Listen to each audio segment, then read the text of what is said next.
تاکہ کسی بھی چیز سے ہمیں نقصان نہ ہو۔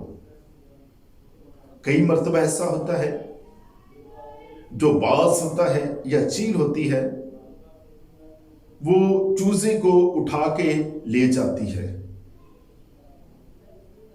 تو جو بچے اپنی ماں کے پروں کے نیچے رہتے ہیں وہ بچ جاتے ہیں۔ تو اسی طرح جو لوگ آج بھی خدا کے پروں کے نیچے ہیں وہ بچ جاتے ہیں۔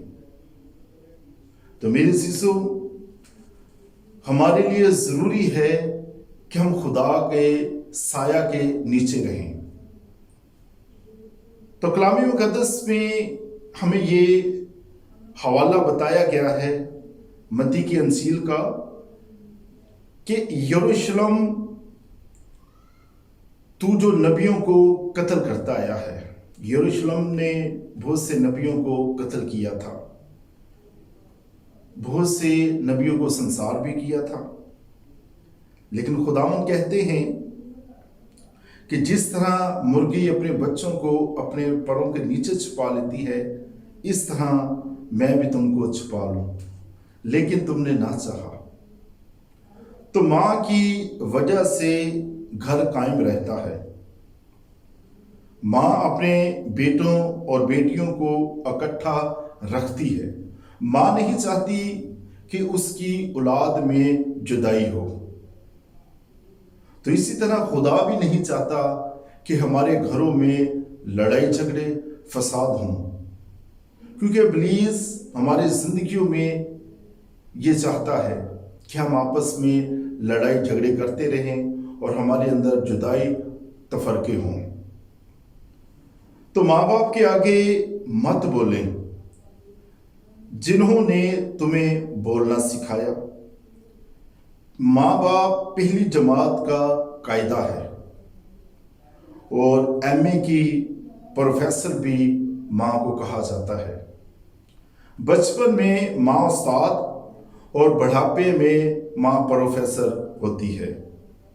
تو خدا یسوع مسیح نے کہا شاگرد اپنے استاد سے بڑا نہیں ہو سکتا۔ تو اسی طرح اولاد جتنی بھی مرضی تعلیم حاصل کر لے لیکن اپنی ماں سے بڑی نہیں ہو سکتی۔ تو میرے عزیزو، ماں کی جو اہمیت ہے کلام مقدس میں، آئیں دیکھیں خروج کی کتاب اس کا 21 باب اور اس کی 15 آیت لکھا ہے، اور جو کوئی اپنے باپ یا ماں کو مارے وہ قطعی جان سے مارا جائے۔ تو کلام مقدس میں لکھا ہے کہ ہم نے اپنے ماں باپ کے اوپر ہاتھ نہیں اٹھانا۔ پھر آگے خروج 21 کی 17 آیت میں لکھا ہے جو اپنے باپ یا ماں پر لعنت کرے وہ قطعی جان سے مارا جائے۔ تو میرے عزیزو، ہم نے اپنے ماں باپ پر کبھی بھی لعنت نہیں کرنی، کیونکہ ماں باپ ہمارے استاد ہیں جنہوں نے ہمیں بچپن میں پالا۔ اپنے ماں باپ کے وسیلہ سے ہم اس دنیا میں آئے۔ تو اسی طرح استثنا کی کتاب اس کا 27 باب اور اس کی 16 آیت میں لکھا ہے لعنت اس پر جو اپنے باپ یا ماں کو حقیر جانے، اور سب لوگ کہیں آمین۔ تو میرے عزیزو، آج بھی بہت سی ایسی اولاد ہے جو اپنے ماں باپ کو حقیر جانتی ہیں، زیادہ پڑھی لکھی ہونے سے اپنے ماں باپ کو حقیر جاننا شروع کر دیتی ہیں۔ لیکن خدا کا کلام کہتا ہے کہ اس پر خدا کی لعنت ہے جو اپنے ماں باپ کو حقیر جانتا ہے۔ جیسا کہ یسایہ کی کتاب میں لکھا ہے اس کا 45 باب اور اس کی 10 آیت، افسوس اس پر جو باپ سے کہے تو کس چیز کا والد ہے، اور ماں سے کہے کہ تو کس چیز کی والدہ ہے۔ تو میرے عزیزو، ایسے لوگوں پر خدا افسوس کرتا ہے۔ تو کئی مرتبہ ہم اپنے ماں باپ کو کہتے ہیں کہ تو کس چیز کا ہمارا باپ ہے، اپنی والدہ کو بھی کہہ دیتے ہیں کہ تو کس چیز کی ہماری والدہ ہے۔ تو میرے عزیزو مثال کی کتاب میں لکھا ہے اس کا 23 باب اور اس کی 22 آیت میں، اپنے باپ کا جس سے تو پیدا ہوا شنوا ہو، اور اپنی ماں کو اس کے بڑھاپے میں حقیر نہ جان۔ میرے عزیزو ہم نے اپنے ماں باپ کو بڑھاپے میں چھوڑنا نہیں، بلکہ ان کا ساتھ دینا ہے آخری وقت تک۔ تو احبار کی کتاب اور اس کا 19 باب اور اس کی 3 آیت میں لکھا ہے، تم میں سے ہر ایک اپنی ماں اور اپنے باپ سے ڈرتا رہے۔ تو میرے عزیزو خدا چاہتا ہے کہ ہم اپنے ماں باپ سے ہمیشہ ڈرتے رہیں، جیسا کہ یوحنا کی انجیل اس کا 19 باب اور اس کی 25 اور 27 آیت میں لکھا ہے کہ خداوند یسوع مسیح نے آخری وقت جب صلیب پر جان دی تو اپنی ماں کی فکر کی تھی، اور اپنی ماں کی فکر کر کے ہمیں ایک بہترین نمونہ دے دیا کہ آخری دم تک خداوند بھی اپنی ماں سے محبت رکھتا رہا، تو اس لیے اس نے یوحنا کے سپرد کیا اپنی ماں کو۔ تو اسی طرح کئی مرتبہ ہم یہ بات سنتے ہیں کہ ہر کامیاب شخص کے پیچھے کسی عظیم عورت کا ہاتھ ہوتا ہے۔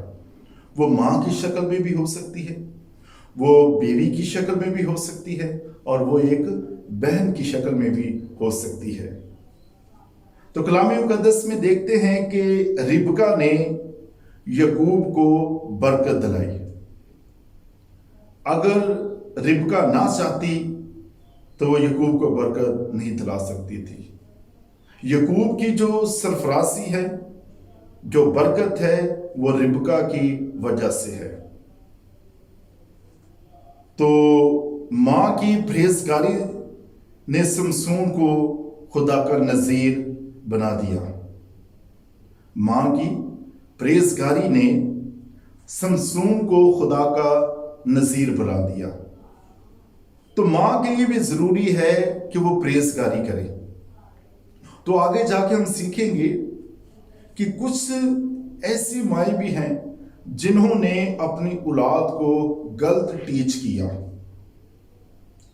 اور حنا کے متعلق دیکھتے ہیں کہ حنا نے سیموئیل کو ایک عظیم نبی کے درجے تک پہنچایا۔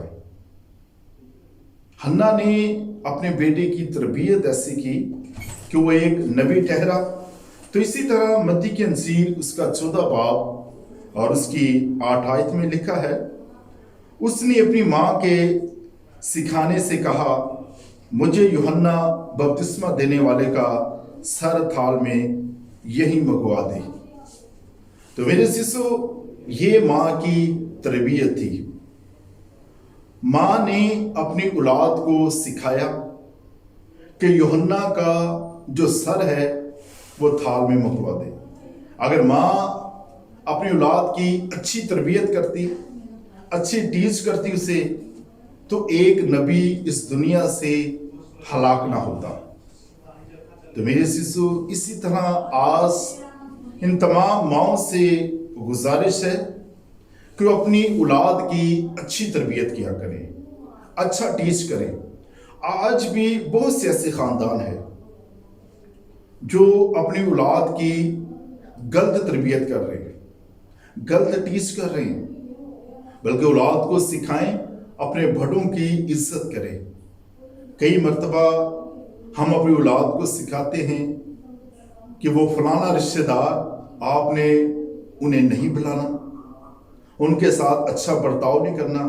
اگر آپ ایسی باتیں اپنی اولاد کو سکھائیں گے تو آپ اپنی اولاد کو غلط ٹیچ کر رہے ہیں۔ تو ضروری ہے کہ آپ بلکہ پرہیزگار ماں کی طرح اپنا برتاؤ کریں، جس طرح سمسون کی ماں نے سمسون کو خدا کا نذیر بنا دیا پرہیزگاری سے، اچھی ٹیچ سے۔ تو حنا نے سیموئیل کو ایک عظیم نبی کے درجے تک پہنچایا۔ تو میرے عزیزو آج بھی ہمارے لیے ضروری ہے کہ ہم ان چیزوں کو سیکھیں کیونکہ خدا کا جو کلام ہے وہ ہمارے قدموں کے لیے چراغ اور ہماری راہ کے لیے روشنی ہے۔ تو ہم نے خدا کے کلام کے مطابق زندگی گزارنی ہے۔ تو خداوند ہمیں اس کلام کے وسیلہ سے برکت دے، آمین۔